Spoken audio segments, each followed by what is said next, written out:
A very good evening, ladies and gentlemen, and welcome to the 107th episode of the Together for Education webinars brought to you by Notebook.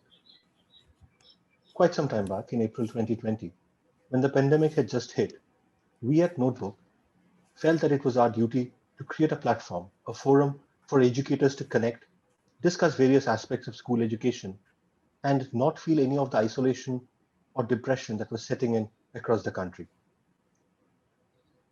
Little did we know that more than a year later, I would be welcoming you all to our 107th episode.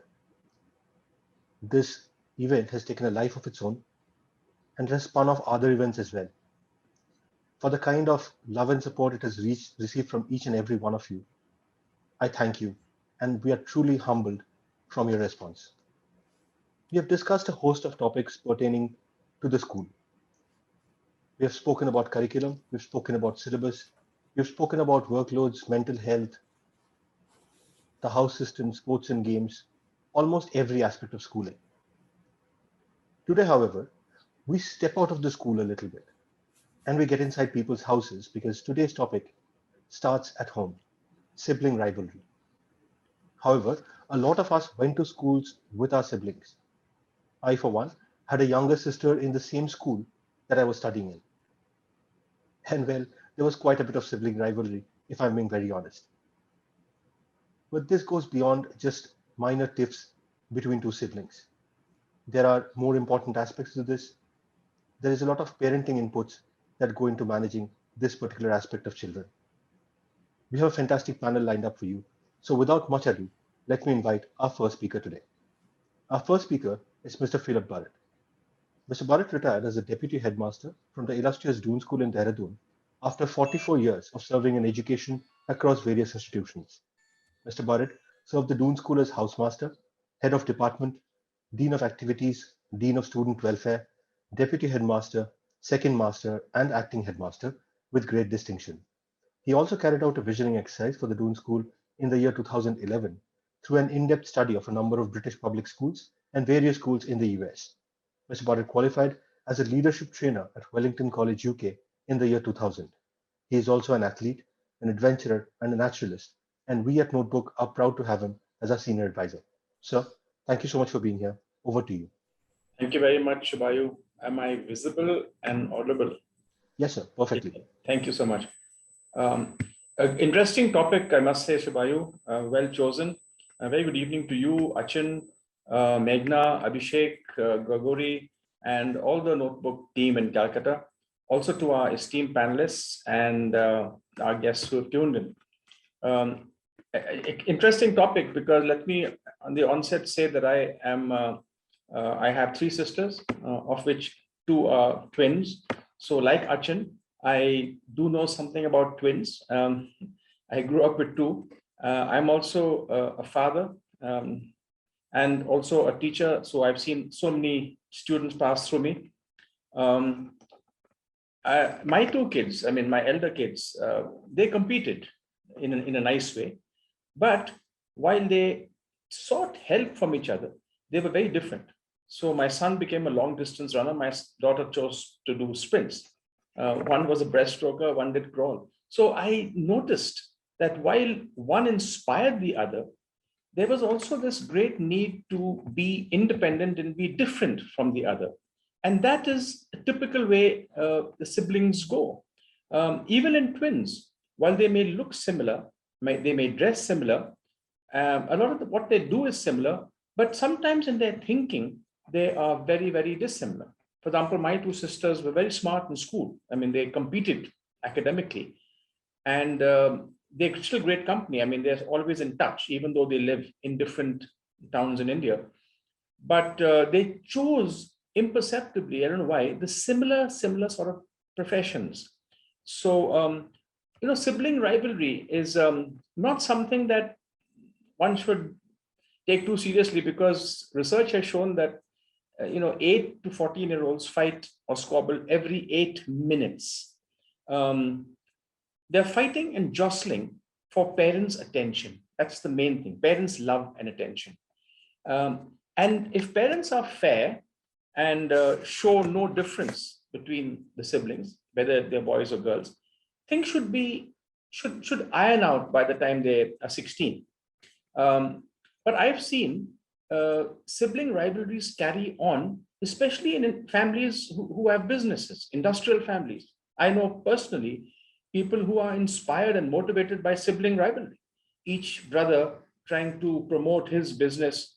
And so many of families, I mean, from where I came at the Doon school, we actually saw examples of brothers fighting brothers in the business, in the business world. The Mughal courts are full, and even the Greek courts and the British kings, history was full of fratricide and sororicide, which is killing of one sister. So they kill their siblings in order to get power and ascend the throne. Another thing that I notice is that the position in the family is very important. For example, the eldest kid, he has the birthright in the old Jewish systems, and even in India, he has to get married first. The birthright is what the father gives the eldest child, and the second son or the second child doesn't have the birthright. And so the eldest kid normally grows up with a lot of parental expectations. He's mollycoddled in some way because the parents are young, they've never had children. They tend to be overprotective. The slightest cough, they go running. The second child tends to be a little more free because by then the parents are older, they are people in their jobs, they've had one child. And the second child is always going to ask the question, as my kids did, what was life before I came? I mean, what were you all three doing so well and so happily before I came? This jealousy stays on. It's a subliminal underlying envy that the eldest had the parents all to themselves up to the time the second child came. So the second child, of course, as I said, grows up far more free. He's practical, more competitive. If you take the example of my sister who came after me, she's a wealthy woman with many, many properties in England, but she never went to college. So, I mean, I think I was her hero, I think. But there was always that underlying competition with me that I'm going to outdo my brother and I'm going to show my parents that I am the most important one. The youngest kid, if you have a third child, is the baby of the house. You know, there's a tendency that it never grows up. The parents are older. They don't want this child to leave. So even though the elder kids might go to school, the youngest carries on. And it's only when the youngest leaves, when the nest is empty, do the parents really feel that the kids have grown up. Biblically, if you look at siblings, Cain and Abel in the book of Genesis in the Bible were the first twins, and one killed the other again because of jealousy and envy. The offerings of Abel, went up to heaven, and so his brother Cain killed him. And the mark of Cain is the mark of a murderer. There are so many stories in history. The Corleone brothers, the Godfathers, there are three brothers, but they're so different. And each one, why did the youngest boy get the birthright, not the eldest? There's the Bart and Lisa Simpson, and there is, Linus and Lucy Van Pelt, in the children's comic Linus. My best story about siblings, two siblings, the finest story I ever have read was a book called To Kill a Mockingbird, which is about two, there's a 12-year-old and a 16-year-old. And the growing up of these two children in the southern states in America, Alabama, in the 1940s. Worth reading. For every teacher who wants to read about siblings, that's a really good book. In bygone days, families had many children, 12, 15 children. And the elder siblings looked after, almost mothered the junior siblings. Today it is different. Today we have one kid, two kids, at the most three. A single child grows up without any rivalry. He's not pushed. I think to have a brother or sister is important because the elder will push you. He will build confidence in you. The other thing that I notice in siblings, if you look at the Grimm's fairy tales and Hans Christian Andersen, where there are three brothers, the eldest, maybe the handsomest and the largest, gets the father's biggest property, but he never gets the princess. The princess always goes to the youngest, the stupidest, and the most foolish brother. I wonder why that happens. I mean, there's a whole psychology of fairy tales. and why the youngest sibling who's overlooked. In the Bible, it is David who became the king of Israel, who slew Goliath. He was the youngest, most insignificant child. So there's a lot of history around the youngest simpleton who makes the princess smile. Siblings in school, let me take that up. Now, most siblings would join the same school. It would be very rare to find a brother and sister not in the same school if it was co-educational. And when they are in school, I have seen three different scenarios. They both are very good, they both get along, they support each other, and they're wonderful siblings. I have seen the other case where the elder kid is fantastic, but the younger kid is a knave. People say, are you all brothers? What happened? Why are you all so different? Sometimes the younger boy is an embarrassment to the elder boy, gets expelled from school. Sometimes it's the other way around. The elder boy is a knave. The younger boy finds it hard to get into school because of his brother's reputation. But having gotten to school, he performs excellently because he wants to show us, the teachers, the school, that the family is not bad. It's only this one single chap. Very often, the younger child, who's a troublesome child, is the person who will draw attention to the families being dysfunctional. Everything might seem tickety-boo and fine in the house. The elder two kids are doing very well, but it's the troublesome younger kid that draws attention through his misbehavior to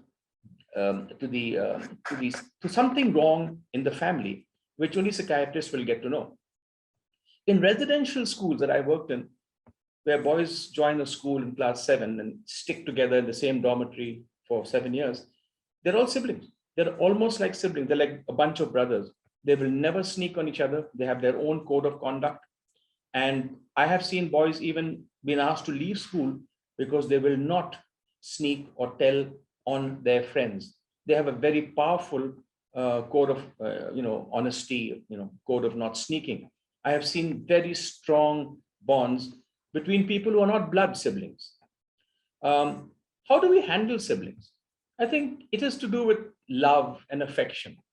It is to make both kids feel equal. It all depends on how children are handled in the house. What causes sibling rivalry? What causes devastating sibling rivalry? One is a lack of structure and inconsistent rules in the house. When there is a lack of not enough structure in the home, children feel they're on quicksand. They don't feel safe. There's no boundaries being drawn by parents. The anxiety can be really very very difficult to handle without a clear structure. I think the father and mother have to be on the same plane with this, because I have seen children play one parent against the other. The other is if there's tension in the house, if there's problems in the marriage, if there's interference from the in-laws, when the children don't know in a joint family who to take their orders from. This again is a problem because there is no chain of command. There is nobody who they go to when they're in trouble. Then there is sometimes no hierarchical order amongst children. Parents are the bosses and they need to be one up. And but there is also a need to create a hierarchy amongst the children. And we found in boarding schools that if there was a clear hierarchy where the elders had certain responsibilities, certain privileges that the younger ones would have to wait for, it led to a better system.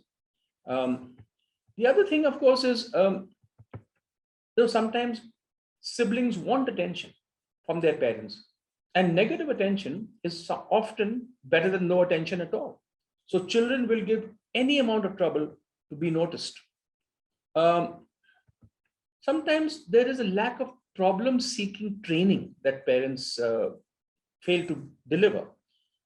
Sometimes if a child is depressed or a child wants something and doesn't get his way, parents, I think, and teachers have to work on ways of how these children have to take disappointment, how to solve their problems. families must do things together. They must eat together, at least 1 or 2 meals. We need to teach children how to resolve their conflicts. We also need to be observant to see what are the triggers that set one child against the other. What causes the issue? Is it toys? Is it lack of love? Is it when you throw too much attention to one? What is the problem that triggers off the rivalry? A good adage to follow is, when you're dealing with children, to praise publicly, but to scold privately. I think when you scold one child in front of the other, it's undervaluing and not respecting that child. Also, you might have 2 children. And the age gap is very large. I find if the age gap is large, one child is an adolescent in 17 and the other child is 7, there are less problems. The closer they are in age, the more chances that you might get aggression, you might get fights. Now, what are the things that we should do?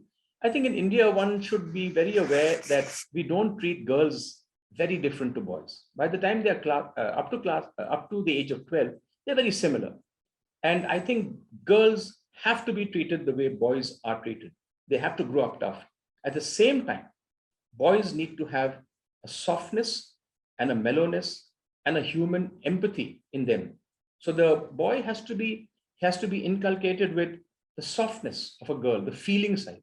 And the girls have to understand that they have to fight in this world for themselves.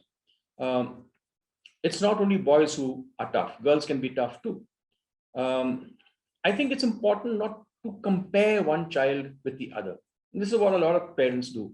The boy is doing very well, look at the girl who's not doing well, or vice versa. Or one's a good sportsman, the other one's absolute, 2 left legs.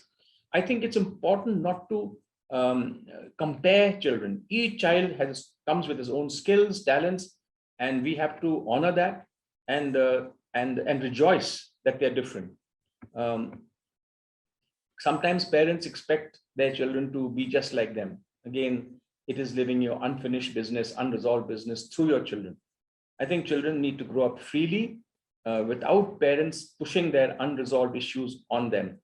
I think whenever there's a fight at the home, it's to be handled with calmness.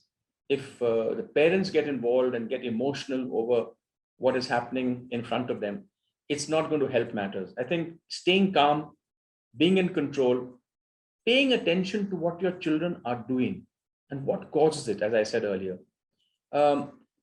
Sometimes it's better to intervene and prevent a quarrel from escalating rather than let it ignite and then dousing it with fire towards the end. The damage is already done. I think we also have to create a cooperative environment at home where talking about your issues, talking about your problems, expression is important. Young children do not have the vocabulary to express their emotions. That's why you use the smileys and the various, in school counselors' rooms, they have different faces, a smiling face and a sad face and a depressed face. And they can point out to those faces, but they may not have the words to explain the nuances of the feelings that they're going through. I think we need to celebrate individuality. 2 children are very different. I think we need to celebrate that. The moment you're pushing one to be like the other, to be like the heroic elder brother, that would lead to a lot of problems. I think families and teachers should have fun with siblings. The school I worked in, we had a lot of twins. We had, in fact, at one time, we had a set of 5 twins. And I've seen all cases. I've seen cases where these 2 guys were terrible. I mean, they have, one was bad enough, but having 2 of them was like double jeopardy. I've seen kids where the twins have been both super excellent students. It was rare to find a set of twins where one was one extreme good and the other was terribly bad. They were either both excellent or they were both terrible. Both very clever or both very, very challenged in their studies. I have rarely seen twins where there was extremes. I think I have spoken enough. I hope I have laid the foundation for our excellent panel to continue. Thank you very much for listening, and over to you, Shubhayu. Thank you so much, sir. Thank you for sharing those wonderful details about your personal life and your insights on sibling rivalry. Ladies and gentlemen, our next speaker is Achin Bhattacharya. Achin is the founder and CEO at Notebook. A chartered accountant by training, Achin was a director at Deloitte prior to starting Notebook. He has worked in India and abroad in various senior capacities in GE, PwC, KPMG, and Deloitte. Achin is a fellow of the ICAI and a member of CPA Australia and CPA Ireland. He is also the recipient of the prestigious Indian Achievers Award. Achin is an avid reader and a passionate traveler with keen interests in economics, history, literature, and philosophy. He is a regular speaker at various forums and chambers of commerce and also contributes articles to numerous publications regularly.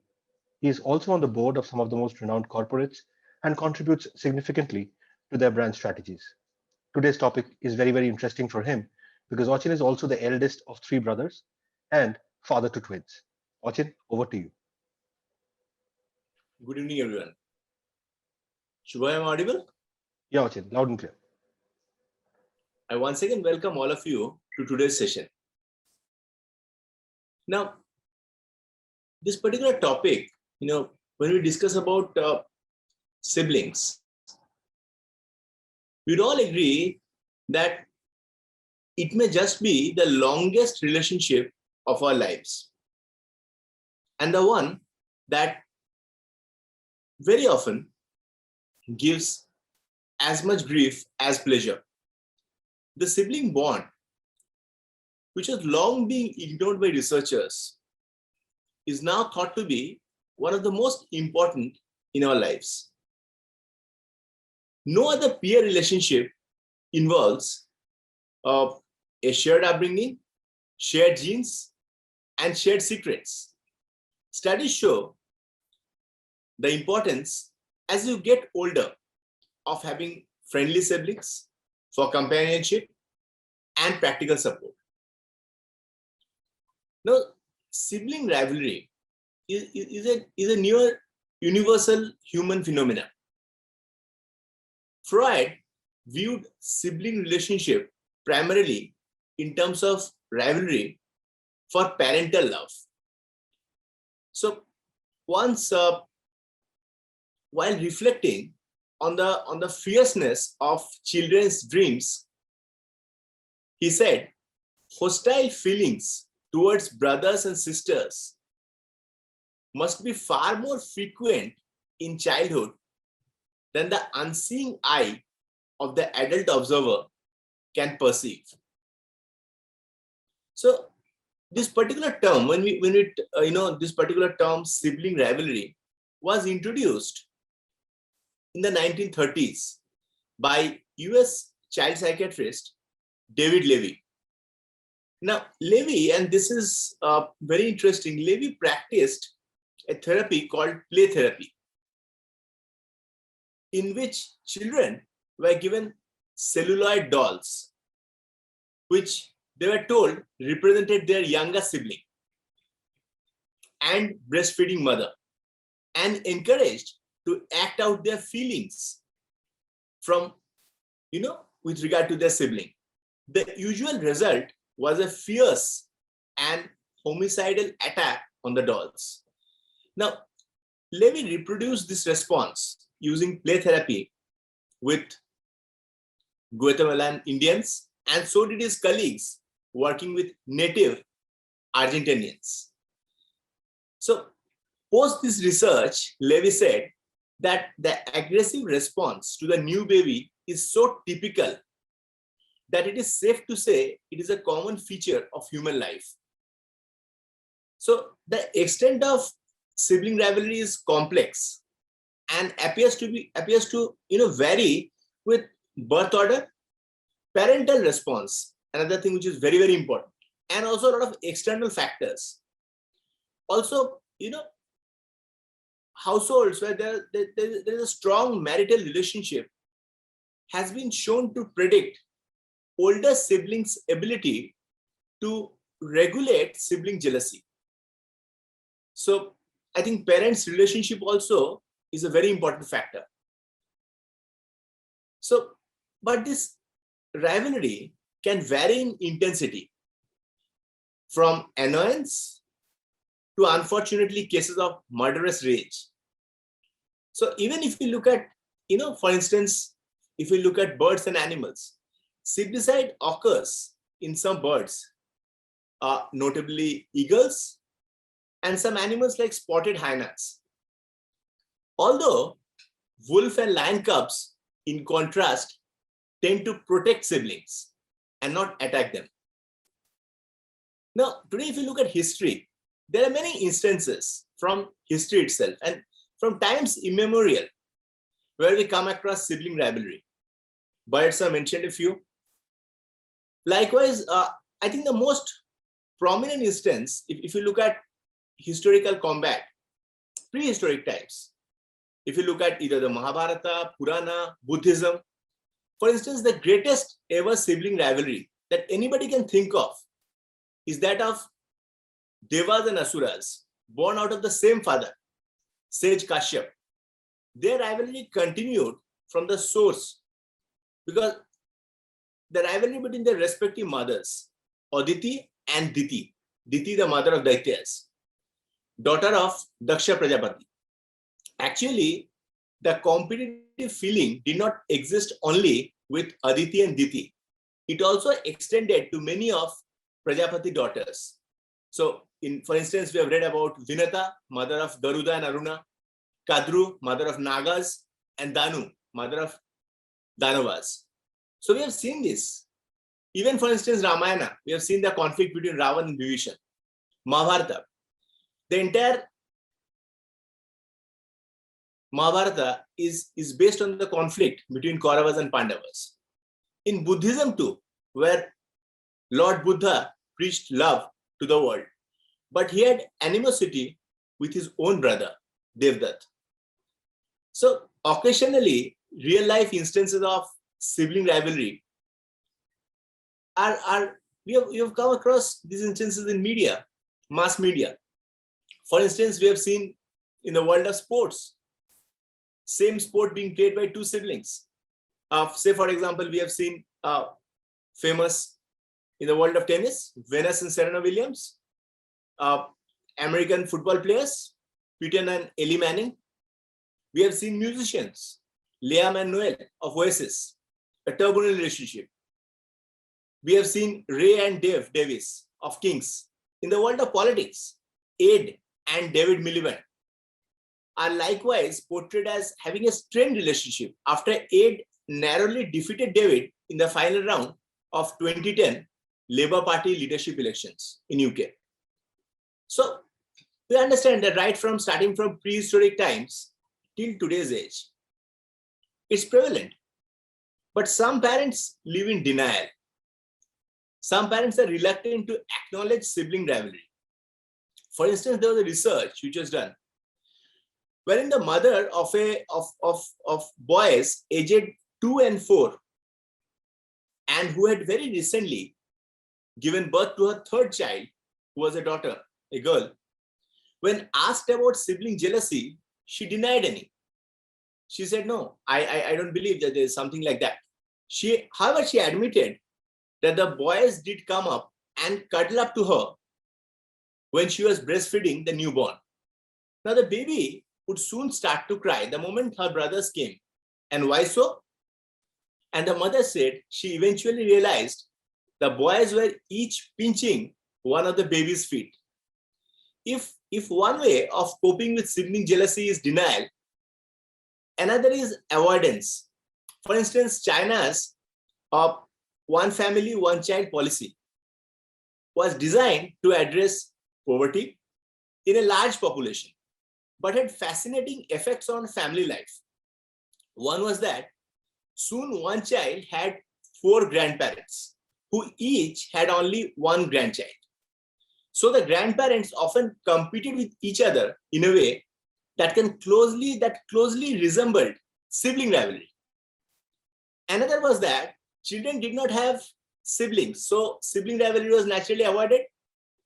Now, a study comparing only children in China with children who have siblings, this comparative study found that this only children, single children, had higher flexibility scores, which the authors called a dimension of creativity, but lower agree level, in terms of being able to agree on certain points.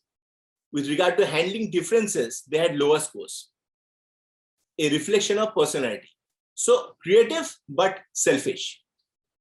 Now, extraordinarily, the authors also reported differences in gray matter volumes of areas of the brain, suggesting that home environment may affect brain development and behavior. Now, very often, while discussing with friends, family, we come across instances of sibling rivalry. Competitive relationships may often be a form of sibling rivalry. And in many cases, most cases, it's because of the fact that children compete for attention and recognition of either parents or some parental figure equivalent. Now, if we take a different perspective to it, if we don't go only by the literal meaning, but take a more holistic perspective to this term, sibling rivalry. Civil wars are notoriously fiercely fought, arguably more fiercely than other wars. In civil war, not just a form of intense murderous sibling rivalry. So if you look at regional rivalries, for instance, Oxford versus Cambridge, Harvard versus Yale, Melbourne versus Sydney, rivalries between neighboring countries, England versus France and the rest of Europe, Australia versus New Zealand, US versus Canada, and even a lot of political, religious rivalries might also be seen as a form of sibling rivalry. But one problem with this theory, and a lot of literature has, there's a lot of existing literature around this. One problem with this theory is that it is not easily testable. Although the fact that proximity increases the intensity of rivalry, we have always seen that, because it may have some emotional veracity.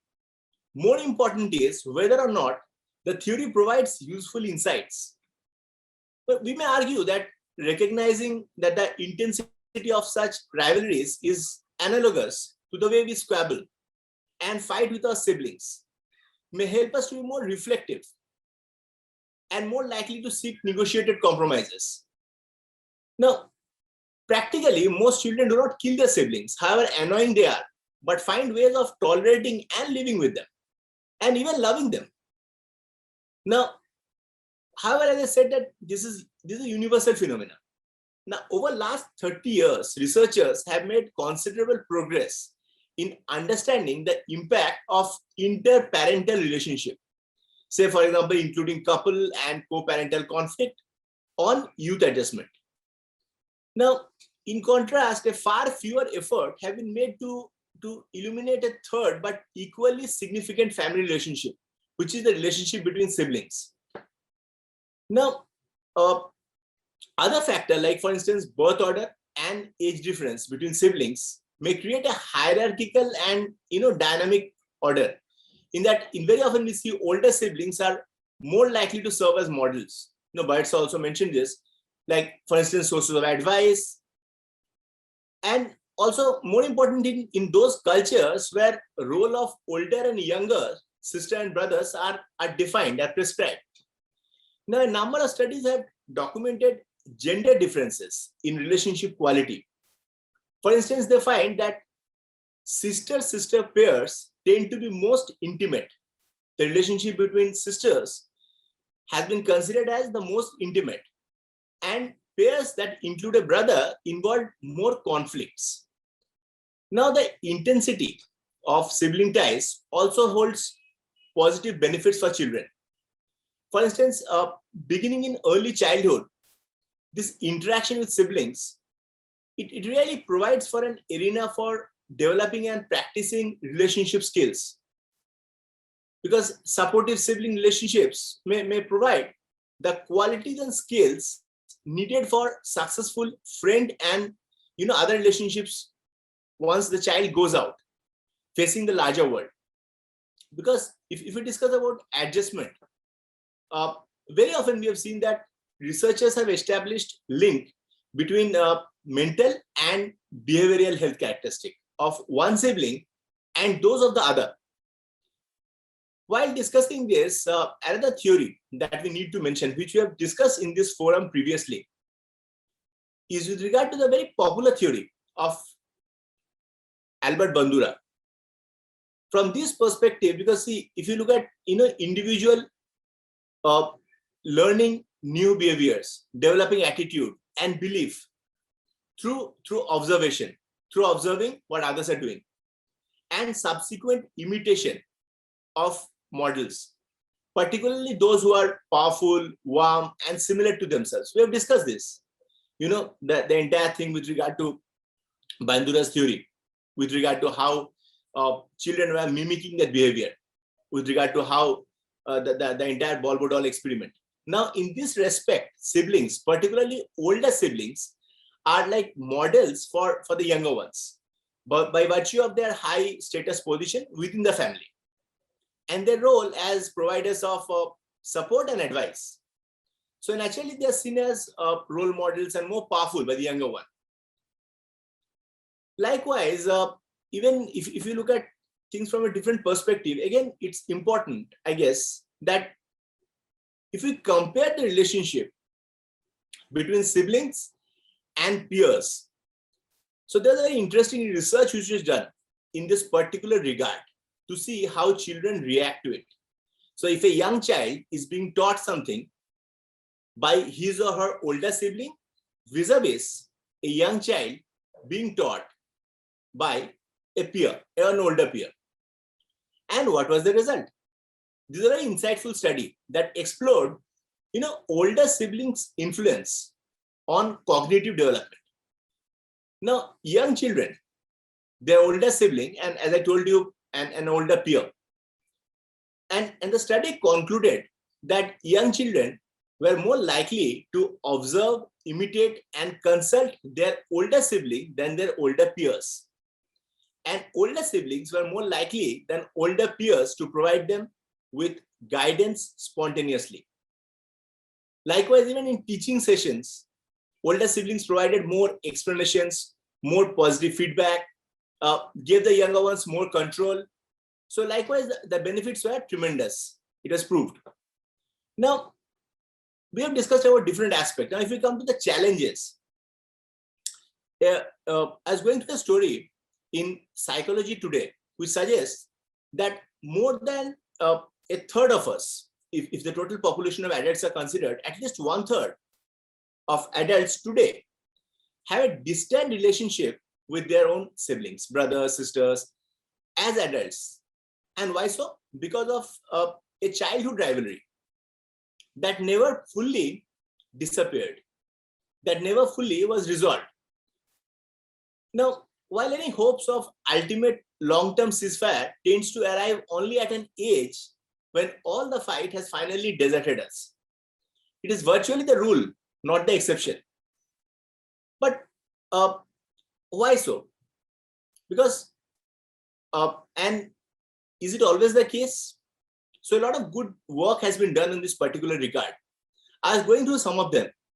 For instance, there was a book called Social Understanding and Social Lives, written by Dr. Claire Hughes, in which the author made a very important observation.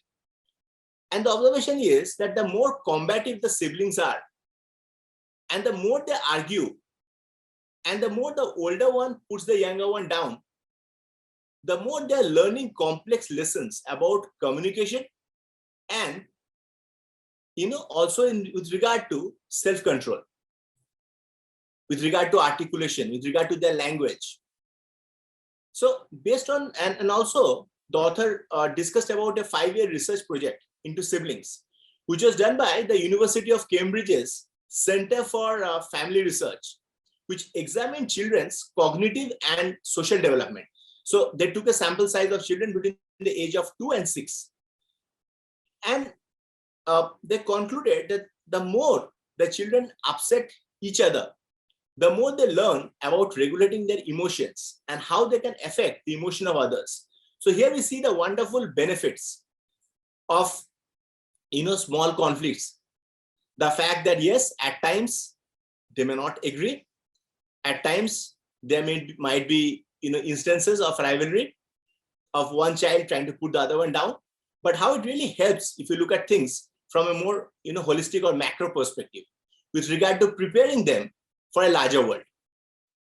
Of course, naturally, if sibling rivalry gets out of hand, it can be negative. But on the other hand, as we see that the other side is, it also teaches children as to how to handle themselves and others. Now, so we have examined the constructive side of it, that with regard to the fact that how it prepares them for important relationships when they're older. Now, another thing is, there's another interesting remark by Dr. Alex Johnson, who once said that most adult siblings have feelings of loyalty, a form of love. This is not because they necessarily like one another, and he also said that on personality scales, adult siblings are no more alike than any two people of that age. So we expect siblings to have an automatic draw, but usually we would never pick them to be our friends. So this conclusion was based on a quite a sizable sample size that was taken for research. But the fact of matter remains that in spite of that, this is the research side, statistics, etc. But the fact of matter remains that this is one of the most important relationships, as we discussed when we started. Maybe the longest relationship. So it's really important to nurture the same. And also, our siblings are one of our strongest sources of support. So it's important to be nice to your siblings. They're your best link to your past and most likely to stay with you in the future. I thank all of you for giving me a patient hearing. We have a wonderful panel here today, and I really look forward to the deliberation. Over to you, Shubhai. Thank you, Achin. Thank you for that wonderful presentation and exploring the various theories that exist regarding sibling rivalry. As Achin mentioned, we have a fantastic panel lined up for you. Before we move on to the panel, just a few minutes to talk about Notebook. Notebook is an EdTech product. We make short videos pertaining to the school syllabus. Now, these videos are available to you teachers, and they help you in two different ways. One, when you are taking your classes, whether it's online or offline, you can have access to these videos. You play these videos within your class to help your students get a more visual understanding of what you're teaching. Second is when the students are themselves trying to revise a chapter. The students have access to the same videos on their personal devices. Whether it's a laptop or a smartphone or whatever device that they have at home, they have access to these same videos. They can play with these videos quickly for a quick revision before an upcoming test, or even anytime at night, should they want to go and revisit maybe the story or the chapter that you taught on a particular day. What I will do now is play you a short clip of one of the Notebook videos that pertains to our topic of the day, sibling rivalry. This is from a poem for Class 5 CBSE named The Quarrel. And said, "Oh, come along, we can't go on all night. I was in the wrong." So he was in the right. In the second stanza, the speaker and his or her brother stopped speaking to each other. Because of their dark and angry moods, even the afternoon appeared to turn black. Here, the poet uses the afternoon as a metaphor to express their feelings towards one another. Then, out of nowhere, the speaker's brother thumped him or her on the back and admitted his fault. The speaker now, however, says that he was in the right. When the speaker's brother did not accept his share of the blame, the speaker accused him of being in the wrong. However, as soon as the brother admitted his fault, the speaker forgave him. Through this poem, we realize how futile our quarrels with our siblings are. Most of the times, we don't even remember the reason over which we were quarreling. It is only the anger and the resentment we feel towards each other that makes us hold our grudge. The best solution is to admit our fault and make up as quickly as possible. Well, ladies and gentlemen, that was a short clip of one of the notebook videos. You would find more than 10,000 such videos at your disposal should you head over to our website www.notebook.school. Also, before we start the discussion today, just a reminder that we are starting with our live classes on Monday, 14th of June. Your students might benefit because they will get live sessions to clarify their doubts, and they can register on this link that you are seeing on the screen, or they can send an SMS, live class hyphen their class, in the number shown to the screen. I'll just repeat it for you. It's 877-763-2039. It might help if you would take a screenshot on your phone right now, and you can share this with your students. Well, ladies and gentlemen, as Achin mentioned, we have a fantastic panel lined up for you today, and it is now my privilege to introduce them to you. We have with us Srimati K. Sujatha, who is the principal of the SKNS PMC Vivekanand Vidyalaya Junior College in Perambur, Chennai. She holds an MSc, an MEd, and an MPhil. With more than 29 years of service in the field of education, she has been honored with numerous awards, including the Best Teacher Award by Lions Club International 2010. Sri Ram Dayal Khemka Vivekanand Vidyalaya Junior College has honored her with the Meritorious Service Award in the year 2011. Nalla Siriyar Mamani Virudu by ACT College in 2013. Best Teacher Award Chennai Institute of Technology 2014. Star of Asia Award for Principal, International Business Council Delhi 2014.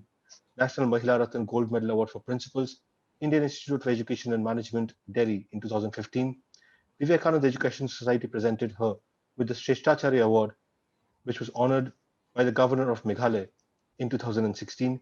Dr. APJ Abdul Kalam's Muthanmai Sirpigal Award for Best Principal in 2017 by Tamil Nadu Private Schools Association. Ideal Principal Award, All India Citizens Development Center, Aurangabad. Recognition of Excellent Contribution in Virtual Learning Portal by Directorate of Employment and Training, Guindy, Chennai. The Best Principal Award by Indian Talent in 2018-19. Principal Par Excellence Award 2019 and 2020 by IIHM Bangalore. The Guru Ravindranath Tagore Samman 2019 Award by Avantika. The Best Principal Award and Best School Award by Swachh India Contest 2019. And the Outstanding Leadership Award 2019-20 by NASO. These are just a few that I'm naming. There are a lot more to her credit. Besides the academic, she is involved in multiple sports. She has herself been the South Zone champion in table tennis, throwball, and shot put, and in dance forms like Bharatanatyam and Mohiniyattam. She continues to be a resource person of CBSE Best Podcast Producer in Physics, which makes it very interesting because I'm sure she'll be judging us today for our quality of content. Ma'am, thank you so much for making the time and being here today. It's a privilege to have you. We also have with us Mr. Sanjay Kumar Pandey, who's the principal of the Ambuja Peeth in Rawan, Chhatisgarh. An innovative and dynamic professional with more than 27 years of experience in administration, curriculum management, teaching, training, action research, and student management. He remains a staunch believer that education is about overall development of an individual without forgetting the roots. He holds an MA in Hindi Literature from Nagpur University, an MSc in Pure Maths from Dr. Hari Singh Gaur University, Sagar, MP, a BSc in Physics, Chemistry, Maths from Dr. Hari Singh Gaur University, Sagar, MP, and he himself holds a certificate course in Russian language from Nagpur University. He also has been felicitated with multiple awards. I will just name a few here. He has bagged the Best Teachers Award by an educational charitable institution of Chhatisgarh State in 1999-2000. He was awarded the Rashtriya Vidya Saraswati Puraskar by International Institute of Education and Management, New Delhi in 2009. Beg your pardon. He was awarded the Dronacharya Award by Pacific University, Udaipur in 2011, the Shikshak Ratna Award by Bharatiya Dalit Sahitya Academy of Chhattisgarh in 2012, Educationalist 2012 by Silver Zone Foundation in 2013, Avantika Dr. APJ Abdul Kalam National Award 2016, and Avantika Rashtriya Seva Samman. Both have been conferred upon him. He has received the Best Performing Principal Award in Ambuja Group of Schools for the 2015-16 session and was awarded by Chhattisgarh Ki Pehchan newspaper for the special contribution in the field of education in the year 2018. Sir, thank you so much for making the time to be here today. It's an honor to have you here. We also have with us Ms. Drishti Bhasin, who is a psychology professional and a practicing counselor, EAP consultant, certified CBT practitioner, and a certified parenting coach. She is also a council member for the Delhi Mental Health Council of the Women's Indian Chamber of Commerce and Industry, WICCI. She has vast experience in consulting, coaching, and counseling, along with conducting emotional wellness webinars and workshops for corporates as well as schools and educational institutions. She has had extensive experience of working with individuals of all ages to enhance their emotional and social skills. In the education sector, she has worked with various government and private education institutions and traveled across the country to counsel children, adolescents, and families. Apart from the counseling domain, she also works in the field of inclusive education and rehabilitation of differently abled children. As a parenting coach, she enables parents to be effective in their roles and helps them overcome their parental anxieties and insecurities, ensuring that their parenting becomes easier and more rewarding. She is a member of DEEP, which is Asia's largest parenting association, which has enabled 375,000 parents in the past years and are on a mission to enable 50 lakh parents by 2024. Ma'am, thank you so much for sparing the time and being here today. Being the psychologist, you're clearly this functional expert on the panel today. I will now start my video, stop the share so that we can see each other. I would request you to please switch on your cameras and your microphones. Drishti ma'am, a very good evening. Thank you so much for joining. Very good evening. Thank you. Mr. Pandey sir, Sujatha ma'am, I can see you as well. Thank you so much for joining. Namaste, sir. Namaste. Sujatha ma'am, if I may come to you first. Yeah. My first question is, do you feel that students with siblings in the same schools, because we're talking about the school ecosystem here, do they behave differently?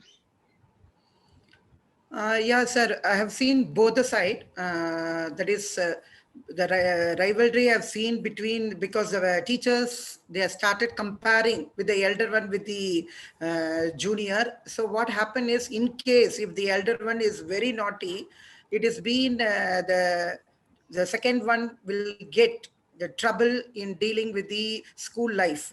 I've seen a student when I was a teacher. The elder one was very naughty and he got complaints from every teacher. But the second one is very studious and intelligent, and but he was not able to express himself because they compared with the elder one. So then we made a counseling. He was not ready to come to school also. Then we have given the counseling, and we also informed the teachers regarding it that it should not be like that, because we cannot expect the same attitude from the two students. So we have told them, and then we have given a separate counseling for the child to excel well in the studies, and he fared well, and now he is a junior scientist in the Bangalore, and we feel proud about it. But children also need the special attention. And the other thing is, I have also seen a sister and brother taking care of both, that is younger brother, and making the brother to shine in all the field of education or even in co-curricular activities. Even though she's not excelling well, she's helping the brother in music and also in dance, everything. The child was cooperating with the younger one. So we have seen both the set in this school. Wonderful, ma'am. Thank you so much for sharing that.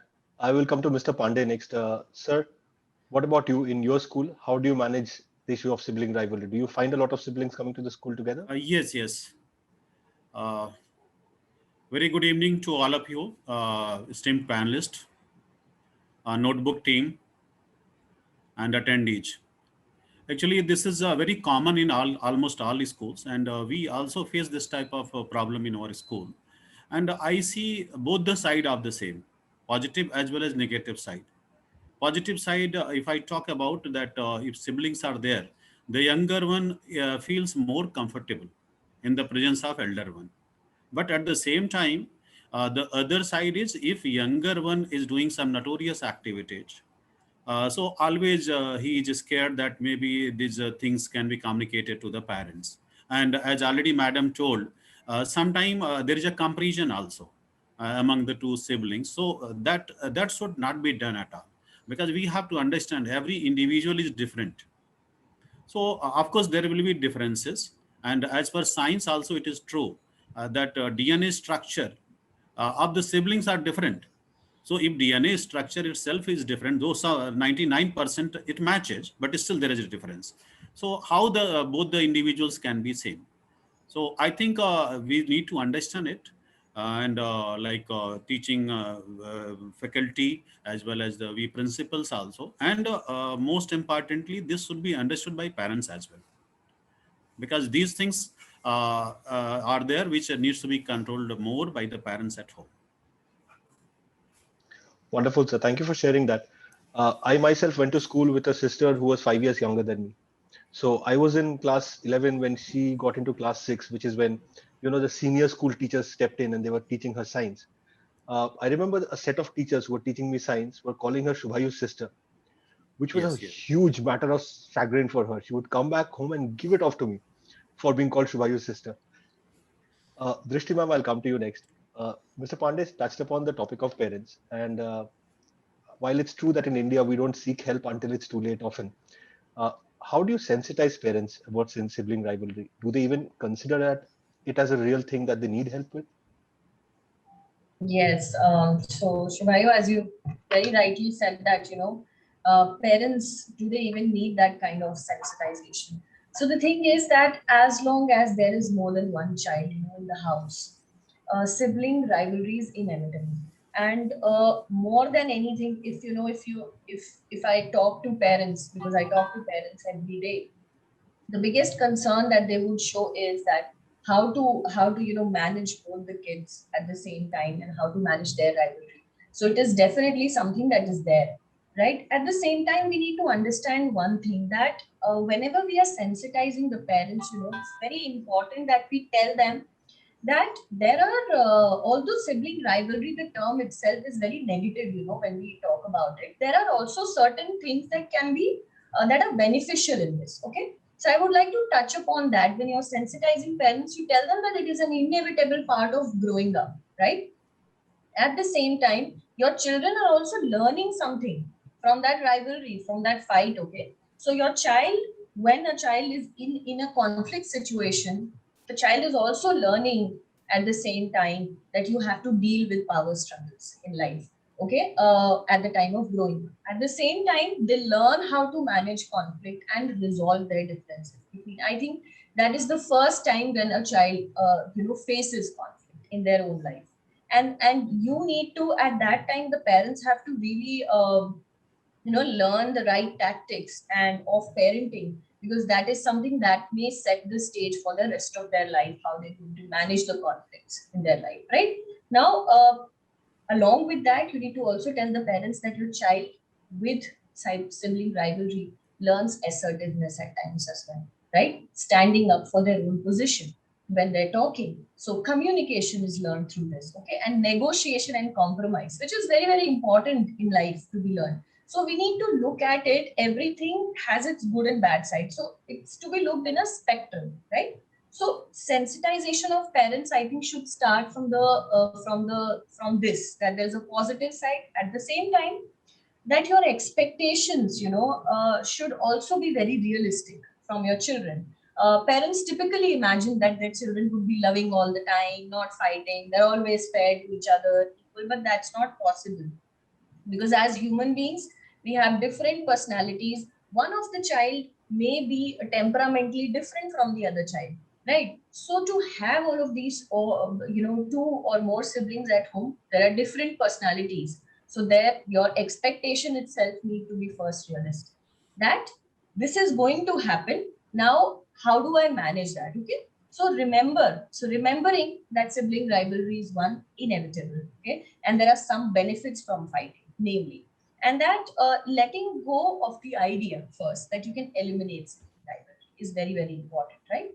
I think very wisely said by Mr. Philip and Mr. Achin in the beginning, that there are several factors that influence how a child, if a child, if two children get into sibling rivalry or not, right? So those factors are also very, very important that you need to discuss with the parents. At the same time, of course, there can be more strategies that we can apply, but at the time of sensitization, this is very, very important. Thank you so much for sharing that. As I said, you are the functional expert on the panel, so all the theory questions would be directed to you. Uh, Mr. Pandey, sir, if I may come to you, regarding this topic of sensitizing parents, you also touched upon that teachers also need some amount of sensitization, right? Right. Could you just tell me if there's a structured system that you follow to do that in your school? Yes. Let me to talk. Allow me to talk about my school. Actually, we used to conduct parents-teacher meeting, and we used to conduct informal parents-teacher meeting as well. So during informal parents-teacher meeting, we used to take this type of topics. We even take survey also, and from survey, whatever topics come up, we discuss openly with the parents. So here actually the main thing, this rivalry, actually if it is addressed at home, I think it will not be broadened when the siblings are coming to school. But sometimes as it is not being addressed properly at home, so that's why the problem persists, and even it is elongated. And then we see the negative side of the sibling rivalry. Here actually, even we tell teachers also, our teachers also in meetings, staff meeting, that we should not compare the children.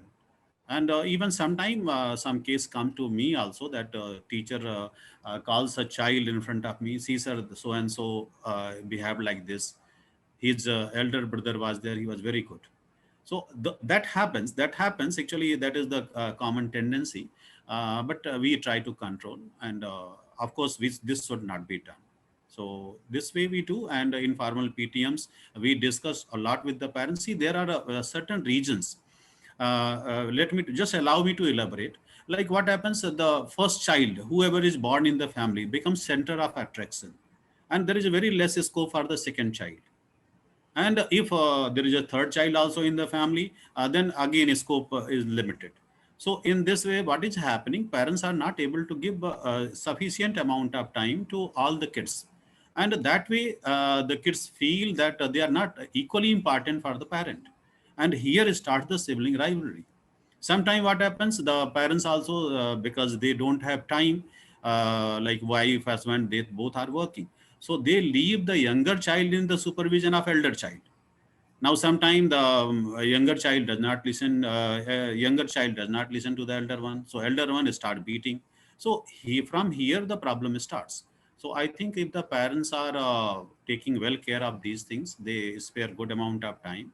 Also, whenever there is a such type of problems, parents should discuss with them, with the siblings, they should counsel them. If still problem persists, help of counselor also can be taken. And I think if this is done, much work will not remain at school, and school teachers and principals will be more comfortable. Thank you. Wonderful. Thank you, sir. Sujatha, ma'am, if I may ask you the same question, with Yeah. teachers and parents in your school, Yes, sir. how do you address this topic, or do you address this topic at all?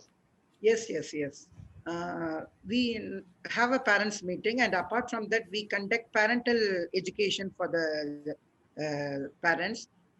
We call even the psychologists and counselors to address to them. And before that, we used to get the survey from them. That is what topic they need and what are all the problems they are facing in their home. So based on the topic, we will be sending to the psychologist, and they will be coming and addressing. And apart from it, I've seen the children, that is after between 5 to 6 years difference. When the second child is born, what happened is the elder child was getting a full attention when she was alone. And now when the second child is born, what happened is they started avoiding it. And it's not avoiding because they concentrate on the second child. But the elder child is feeling a lot. So when we are seeing, when we take class, we used to see the face of the children and why they are dull and all these things when we are asking. Then the child was saying it after the second child, my parents are not showing interest to me, and I don't like the child, why that child has come. So we started analyzing it, and we have started talking to the parents, and we were also giving the counseling regarding it, as when the child is coming from the school, they have to pay attention to this, because each child is unique and they are special, and that child should not feel, we have told them, the support can also be given by the elder child to take care of the younger child, and because of you only the child has born, that is, the younger child is getting the love and relationship from the elder one. You are there to take care. So when that type of comfort was given to the elder one, then the rivalry was little bit reduced, and we have to give equal importance. They have to find the pace between the child. They have to give the time between the younger one and the elder one, so that the interest, what are the interest of the child? We should not compare the same interest, whatever the younger is having or elder is having. We should not. We have to cater to the needs of the children. So that interest only will help the children to grow in their own way. So we are conducting the parental education from LKG to second standard, where we can see the lot of problems what the parents are facing it. And apart from that, the teachers, we always used to say that daily a teacher should speak to 2 or 3 children during the lunchtime or interval time. So they may talk around 5 to 10 students. So whatever the problems they are facing it, and the teachers are also they are better counselor, and they are getting the problems and talking to the parents individually and solving it. And in turn, we get the best moments from the parents that we have given a better solution. And sometimes if it is going beyond our control, we have also made them to talk to the psychologists, because they are the better person than us. So we have done that also. Wonderful, ma'am. One of those takeaways that I have from conducting more than 100 episodes of Together for Education is that I should have gone to school much later, because now schools are so much more sensitized. They do so many things to ensure that these things are taken care of. Okay, so my favorite job here is to play the devil's advocate, and I'm sure some people out of the 300 odd people watching would want to know this, right? You're saying that sibling rivalry is inevitable. It will happen if there are siblings. Second, we are seeing some positive, constructive aspects to it and some negative aspects if things are not handled correctly, right? So, Drishti ma'am, my question to you would be, is this one of those cases of if it's not broke, why fix it? Or is this something that needs to be proactively addressed? Absolutely, Shubhayu. It is something that needs to be proactively, taken up. I'll tell. So there are two ends to this. One is that when sibling rivalry is occurring, when something like this is happening, what is it that you do, and what is it that parents could do, or families could do, in terms of preventing it, right? So one is that you enable that kind of sibling bond from the very beginning, right? As parents, even when the second child is born, obviously sibling rivalry will occur when there's a second child. So even before the other child is born, it's important that that parents start enabling that bond. And how do you do that? By different symbols of bonding, right? I like to call it like even before the second child is born, you start talking to your elder child about the child who's going to get born. Okay, and this is something which is preventive in nature, right? And this is something that you need to practice as a family.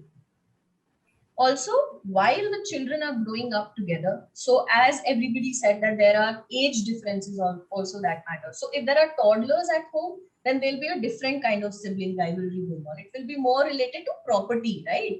In the sense that this is my toy, this is your toy. Sibling rivalry will be very different when it is an adolescent, a preschooler, a toddler, or two adolescents at home, right? So age difference also matters a lot. So it's important to take care of 3 things when you're enabling sound bonding between siblings.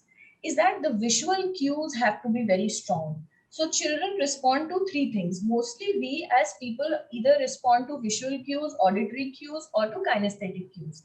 So it's very important that you can also call it back. Okay, so in the visual cues, you need to make sure that siblings photographs. Let's say if children are doing something together, I'm going to try and make everybody understand more of practical and pragmatic approach to this. So theories that they can actually apply at home. So things that children do together, if they're playing together, you click pictures and you have those visual cues inside your home where both the siblings or more than that are able to see their love all around. Okay, that is visual cue. you help, you keep them together by telling one sibling that, okay, let's say if the other sibling's birthday is coming around, let's make something for them. Okay, so involving one sibling. So here what you're doing, you're targeting two things. You're targeting one, the visual cue, and the kinesthetic cue. One person is being involved out of the siblings in making something for the other sibling. So there is a lot of again bonding is occurring. Okay, these are unintentional ways of doing it. These are subconscious ways. The other sibling who's received the gift from the other one is finding that gift every day, and it's a visual reminder to the child. Okay, there is somebody who takes care of me. There is somebody who loves me in the house, right? So this is how you need to do it. Auditory is also very, very important, because how is it that you're talking at home? It's very important. If you're talking at home in a very different manner, like let's say there are certain parents who would all of a sudden get into an aggressive mode. Okay, and if they say, okay, this must have been done by your brother, or the way you talk about your siblings, if you're not respectful towards your siblings, children will model that behavior as well, right? So saying things like positive ways, I'm saying positive. In terms of positive ways, you can make statements like, even if you need my attention, then there are other ways of taking my attention. You don't need to get into a fight for attention. Okay, and it is okay. You don't have to like your brother and sister all the time, right? Sometimes you may disagree on something. It's fine. You can resolve it. There is a way to resolve it. At the same time, it's very, very important. I would just like to mention this as well, that setting up rules at home. I think Mr. Philip talked about it in the beginning of the webinar itself, that setting up rules are very important. So certain basic rules, what I have seen in terms of parenting and all is that people, what we do generally is that when something occurs is when we suggest a rule and we suggest a consequence. It's always better to have these things laid out right from the beginning. So certain rules, like most important is respect, right? When you teach your child, even a toddler, okay, not even an adolescent, and a toddler also understands what respect is. Maybe the way you teach them, the way you tell them can be different. Like telling a toddler, okay, being nice to everyone is respecting. That's all for you. But for an adolescent, you might have to say that respecting each other is, not taking things without asking and all of these things, taking consent from people, resolving conflict. When you're talking to adolescents, that's how you set up the rules with them. So the respect between each other is very important at home. So laying the foundation of this rule. At the same time, second is respect for property, right? In the sense that destroying things is something that is absolutely unacceptable. Taking things without permission is not acceptable. These are the ground rules for respect. Another ground rule can be a thing like cooperation is very, very important. Now, when you set these ground rules, it's very easy. If you start from a toddler itself, you can simply say, okay, let's say if the name of the toddler is Alice, you just say that, Alice, you haven't followed this rule that we are following. Okay, so it quickly gives the idea to the child that, okay, this is something that I don't have to do. And then you decide the consequences at the same time. You don't decide a consequence when the fault has occurred, because at that time you don't have anything from the other child. You decide the consequence beforehand. Okay, so if this kind of a fight occurs where we see or observe any verbal or physical aggression, then we are not going to allow you any gadget for the next 1 week. This is a rule that is already established from the very beginning. So the child knows that and then there is no cheating. The child doesn't feel cheated when you tell them the consequence when it happens, right? So these are the things that I feel are very, very important in a family that has to be taken care of in terms of preventing sibling rivalry. And the first part that I said about enabling that kind of the bonding between the siblings, right? Thank you. Thank you so much. Thank you so much for breaking down in precise steps what people can do to control sibling rivalry. I'm sure everybody who's here benefited immensely from that. Sujatha, if I may come to you next. Ma'am, You've been in the education system for 29 years and naturally a student and everything before that. You've also done a fair bit of sports, right? How does sibling rivalry translate to sports? We know that international pro sports have had immense stories of siblings. Like I can imagine back to the Marquez Steve Waugh brothers, going all the way up to Venus and Serena Williams. But on the sports field, how do people typically resolve these rivalries? Um, Sir, actually, we cannot expect every child, that is, if they're brothers or sisters or whatever may be, they can, both the children need not be compulsorily faring well in these sports. So one child may be good in sports, the other child may be good in some other co-curricular activities. But what happened is, in their home, they started comparing that for example, the younger one is doing well in the sports and got an award from the state level, whereas you are not doing well. Maybe that child is very good in drawing, or maybe a oratorical competition, she may get the prizes. But what happened is, the comparison even in the home, the child was very good in painting. She dropped the painting and she was not ready to show any interest, as always parents were comparing with the particular boy who has got the awards. And the second case is, I've seen both the children were good in sports, but naturally one has to get first prize and the other one has to get second or third. So again, there was a comparison between the children, and what happened is, the rivalry was little bit, the person who got the third place, he started in athletic, actually it was. So what happened is, he was not ready to his brother to come as first. So the methods, like kicking him, and before the games it was started, then actually the blame, I can say that it is not with the siblings, it is with the attitude of the parents. The parents were comparing, and they were having that is a comparison, that father has got a interest towards the first child and the mother has got the interest towards the second child, and there is a conflict between the parents that leads to rivalry again more. So we had a counseling, and then we made the boy to realize, and you won't believe, now the elder one started giving a training to the younger one, and both within the seconds, now the second one has got the first prize and the elder one was so happy.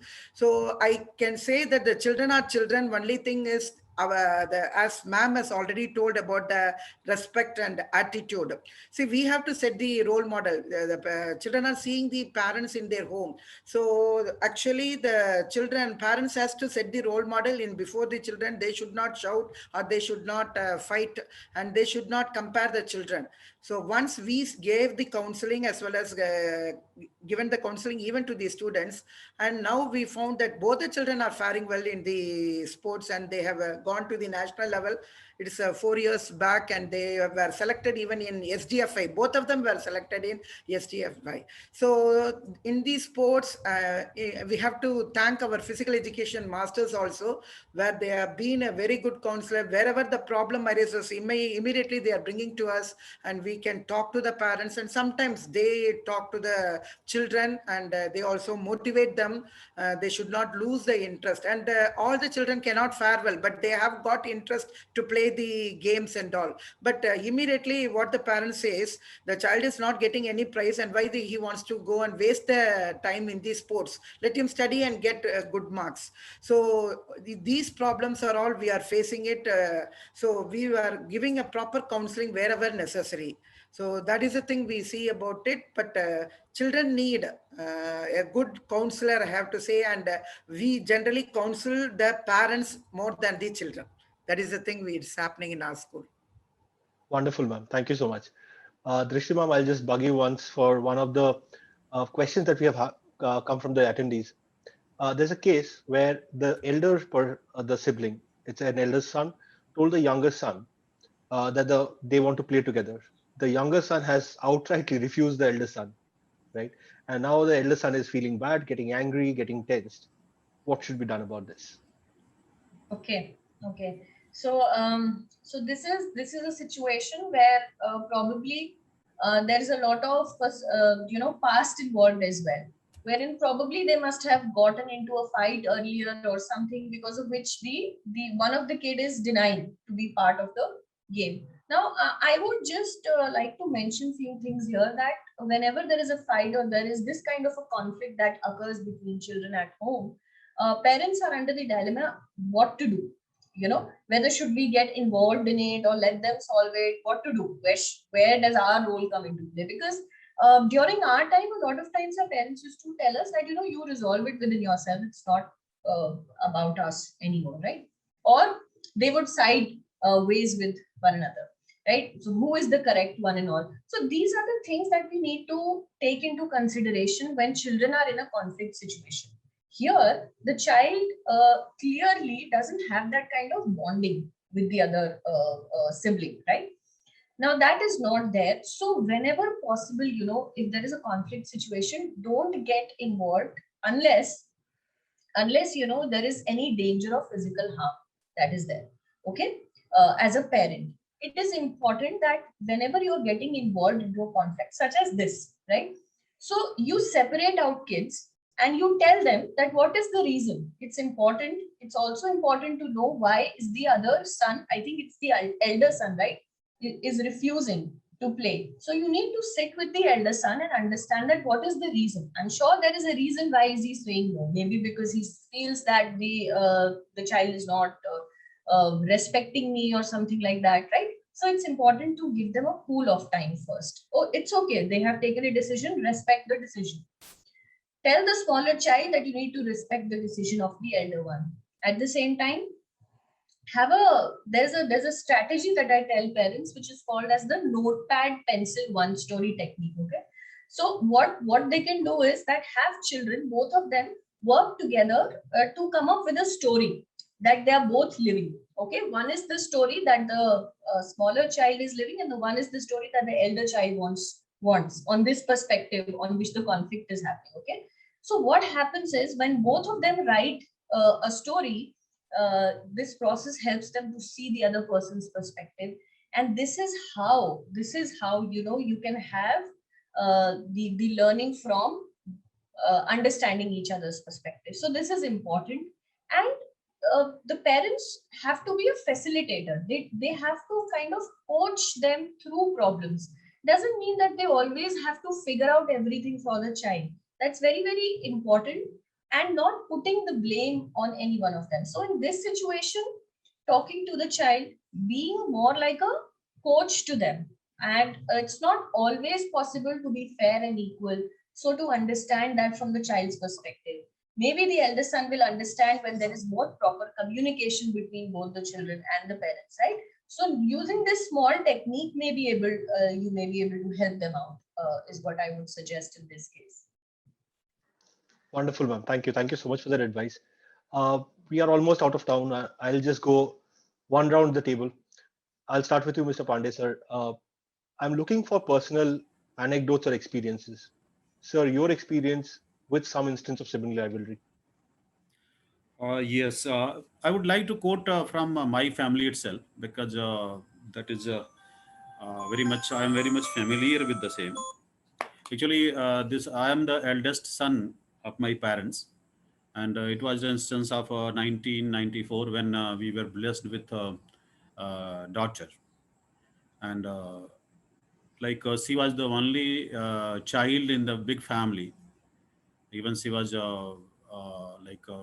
she was taken hand on hand with every member. All her desires were fulfilled. In 1906, after 2 years, I mean to say after 2 years of her birth, then we were blessed with a son. And we noticed that when son was born, actually, of course, the intention of the family members towards the son, because he was newly born.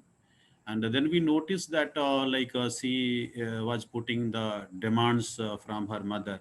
Please take me in lap, remove this baby, so many things.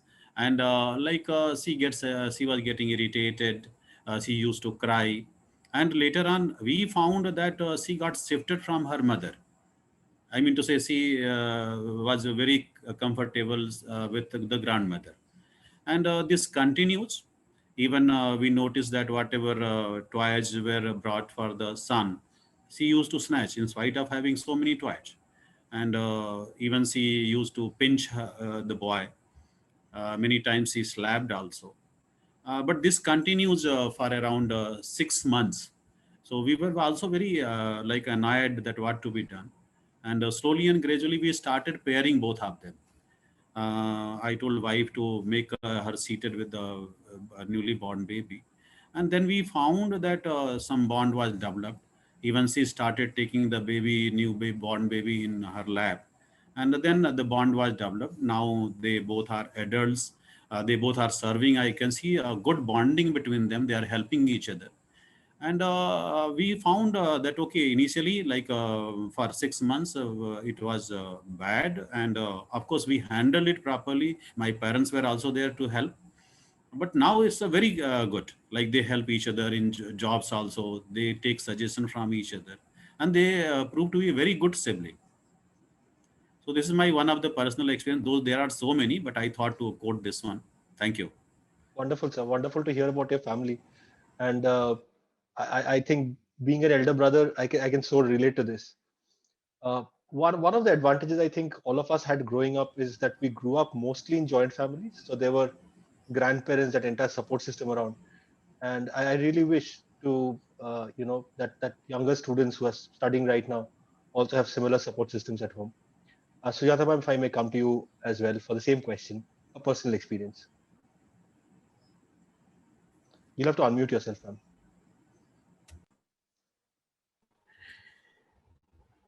Yeah, I have one sister, elder sister, and we used to go to Kerala during our vacation, where all the family members will be going to the grandmother's house, and where we can see that there may be some comparisons and all, but as my grandmother, what they used to do, find the positive in everybody, and she never allow the people to say any criticism about it. So we will be waiting when we can go during the vacation, because to get that love and affection, and she makes us to mingle with everyone. So that is continuing till I got a positive remembrance. So that's a thing I like to share. So all the we have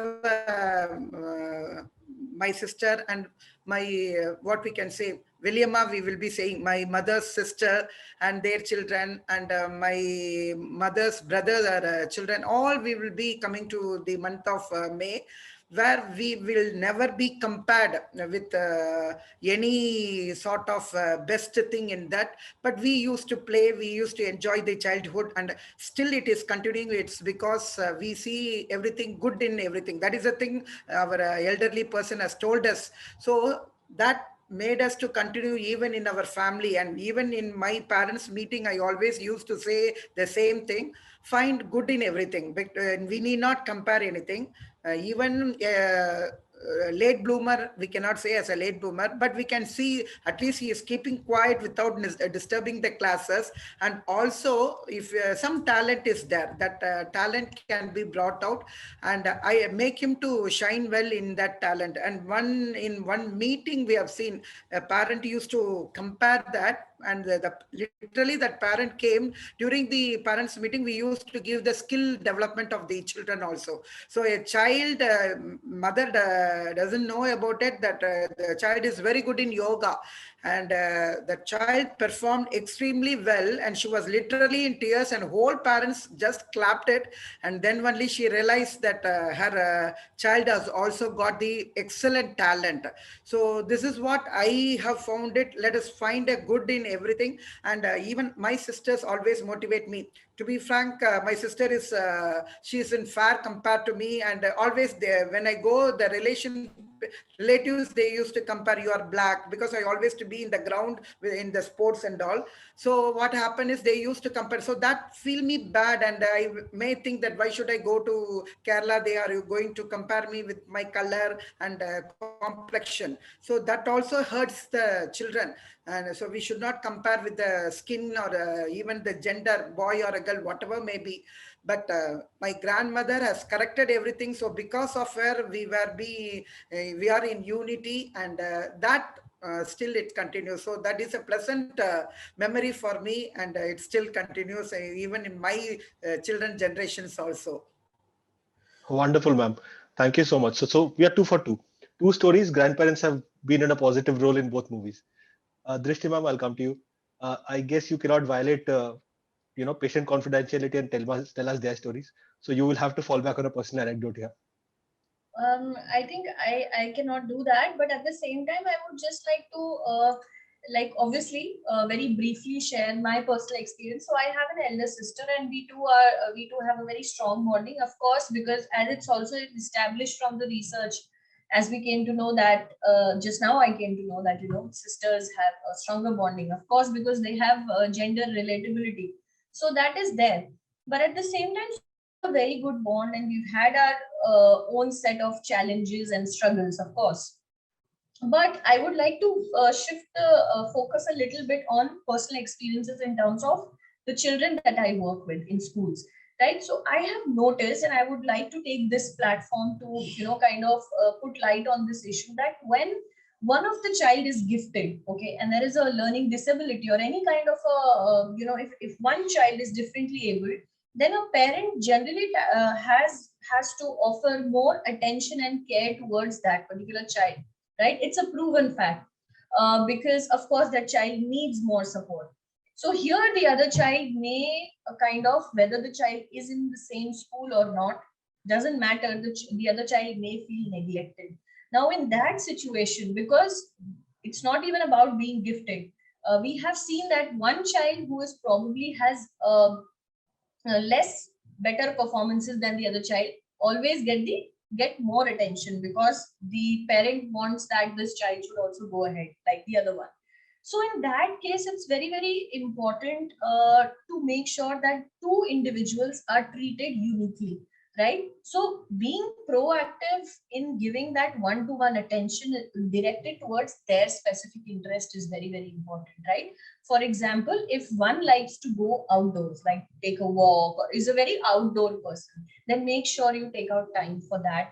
Also, at the same time, not force the other child who's more interested in sitting and reading to go there. So you can, do both the things and divide the time, so that none of them feels that, anyone is being neglected. At the same time, when we try to involve children together kinesthetically, when you're trying to, play board games, let's say at home, or you're playing a game, it's important that you team up children together. That's a very good idea. We generally, what we do is we try to put them opposite to one another. That kind of encourages sibling rivalry. If you put them in one team and parents become in one team, you will see the bond will flourish. Okay, so this is about bringing them together, but at the same time, make sure that kids have their own space as well, right? To play toys by themselves, to have their own friends, have their own times. Not every time you have to tell children to share everything 50-50 also. So this is a balanced approach that parents should be taking. And I think these are the things that I personally have experienced with the children that I have dealt with, that these practical strategies at times helps a lot. Thank you, Shumai. Thank you. Wonderful, ma'am. Thank you. Thank you so much for sharing that. A big thank you to all of you for being a part of such a wonderful, wonderful discussion. I have Achin here who will do the formal vote of thanks. Before Achin comes on, just a reminder to everybody here that we are starting with our live classes from Monday, 14th of June. And we would love to see your students benefit from this. They can just register on the link that you're seeing on the screen right now, or even just one SMS would do, and we'll get in touch with them and do the formalities. Once again, to the panelists, thank you. Thank you so much for sharing your time and your wonderful, wonderful expertise and experiences with us. I will now leave this to Achin to do the vote of thanks. Mr. Suvayu, 1 minute, please. Yes, sir. I think yes, few questions are unanswered. I can see in question answer. If you have time, 1 minute, at least they can be answered. So we are more or less, I think, covered on the questions. Okay. Regarding comparison, handling sibling rivalry, because a few of them are just comments. Still, if there is something that you'd like to take, sir, please feel free. Any of these questions? There is one again, I think similar type of question. Yes, this is about comparison. Already it has been taken indirectly. Okay, fine. And last, actually, Mr. Achin spoke something about Ramayana, Mahabharata. It provoked my thought also. And I can recall that, okay, Pandavas were there. There were 5 brothers, but there were no sibling rivalry. It was a complete positive. Even if we look into this Balram, Krishna, and Subhadra, very positive sibling. And even though their temples are made at Puri, even I think there are many examples in games and sports also. Those Serena Williams sisters were taken, but earlier I think they were playing duet. I think they were in one team, and this negative rivalry started when they were in opposite team. They played singles. I think Madam Drishti was talking about the same. So I think we have to see what way we can deal with the problems, and always if some practice is done, like establishing discipline, a rule is good, but at the same time, if values are good in the family have culture, I think these problems easily can be sorted out. Thank you. Wonderful, sir. Thank you so much for sharing that. As I said, we are out of time. So I will let Achin do the vote of thanks once again. Thank you so much for your time. Achin, over to you. Yeah, I think we really had a wonderful session. I must appreciate the contribution of all our esteemed panelists, and with regard to the thought leadership as well. When I was listening to this, I could very much relate to it. Having grown up in a family when I was the elder brother, and I had 2 more siblings, like we had 3 brothers, and I being the eldest. One thing that first comes to my mind when we discuss about this topic is that this is a relationship which is completely non-judgmental. I can tell this with confidence that at any point of time, at any crossroad of life, in any crisis, I know for sure that they're always a phone call away.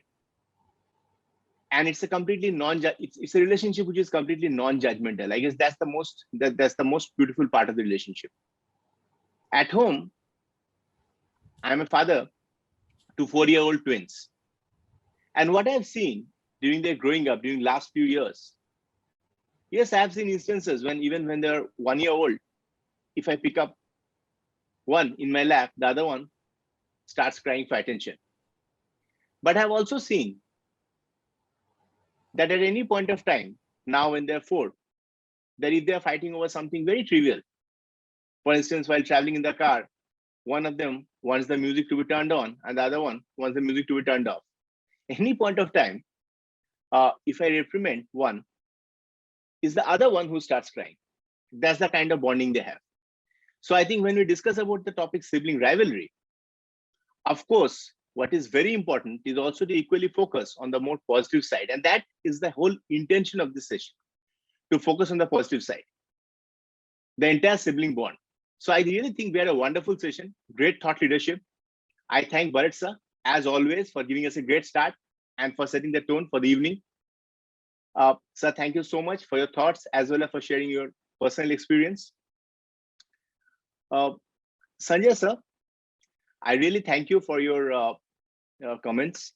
I think one thing that really strikes a chord, and I completely agree with you, is the role of parents. With regard to the fact that, yes, it's parents' responsibility to try and ensure that all children get equal attention. Very often, the younger child, as you rightly mentioned, being left in the care of the older child. And there are practical circumstances with working parent, etc. We can't deny that. But yes, these are cases wherein parents really, need to go that extra mile. And also, I think seeking professional help where required.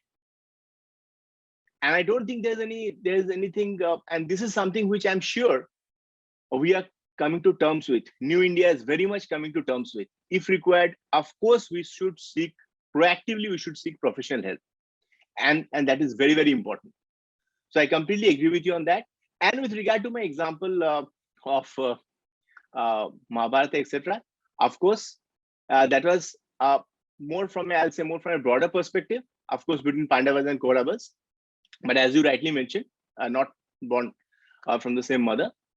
But when I use the term sibling, it was more from a broader perspective. But yes, thank you so much for your inputs. Sujatha ma'am, I thank you again. I think you highlighted, ma'am, very beautifully the role of teachers. And I really like the example that you shared with regard to your school. And I also compliment and congratulate you with regard to the achievement of your students. When you mentioned that both of them, two siblings, are playing at a national level. Of course, I'm sure they made you proud. So we really compliment and congratulate you on that. And also, I think you really mentioned it very well, that it's important for teachers and not only teachers, but the entire support staff to act as whistleblowers. And wherever there's an issue, to bring it to the attention of principal concern, teachers concern, so that active counseling can take place.